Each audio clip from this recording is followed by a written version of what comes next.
Si les technologies avaient leur merveille du monde, la centrale thermosolaire d'Achalim en ferait sûrement partie. Jaillissant au cœur d'une nature aride, le désert israélien du Negev, cette tour solaire culmine à 250 mètres d'altitude. Une double prouesse technologique, puisque ce donjon est entouré d'un océan de miroirs scintillant de toutes parts. On les appelle des héliostats. Ils sont au nombre de 50 000 et couvrent une surface équivalente à 300 terrains de football. Vu du sol, ce champ solaire semble s'étendre à l'infini. Donc nous nous trouvons ici à côté d'un exemple d'héliostat qui est composé de 4 miroirs. Installer ces pylônes a nécessité un travail de calcul titanesque, car rien ne doit être laissé au hasard. Si on ne fait pas ça de façon précise, on aura des problèmes. On aura des problèmes d'ombre entre chaque héliostat, on aura des problèmes de collision aussi. À la manière des tournesols, chaque héliostat est doté d'un système permettant de suivre la course du soleil, pour mieux renvoyer ses rayons au sommet de la tour, dans cette chaudière où la température avoisinera les 600 degrés. L'eau qui s'y trouve se transforme en vapeur et sert à produire de l'électricité. Une fois opérationnelle dans quelques mois, la station solaire d'Achalim pourra alimenter une ville de 120 000 habitants.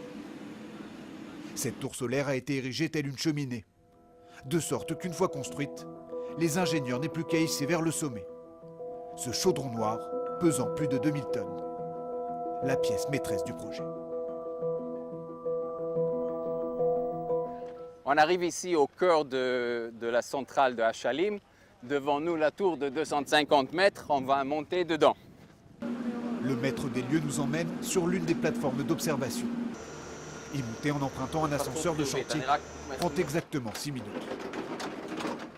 Là-haut, des ouvriers attendent de faire le chemin inverse. Au plus fort des travaux, ils étaient 1000 affectés à la construction de cet édifice. Eran, ici, c'est clairement le miracle au milieu du désert. Ce n'est pas un miracle, c'est beaucoup de travail. Mais surtout, rien n'aurait été rendu possible sans un climat propice. En Israël, la région du Negev bénéficie d'un ensoleillement quasi permanent. Des conditions idéales pour optimiser les performances de cette station solaire. On a plus de 300 jours ensoleillés par an et on a un système qui sait maîtriser les transitions de nuages et qui sait jouer le champ solaire pour compenser.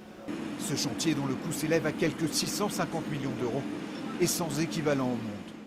Mais sa technologie inspire de plus en plus de pays. Inaugurée il y a 3 ans, la centrale d'Ivampa en Californie est tout aussi spectaculaire. Située à moins d'1 heure de voiture de Las Vegas, elle permet d'alimenter 140 000 foyers en électricité. D'autres tours sont actuellement érigées à travers le monde, au Maroc, au Chili et bientôt en Chine et en Afrique du Sud. Durée de vie estimée 50 ans, autant que les centrales nucléaires.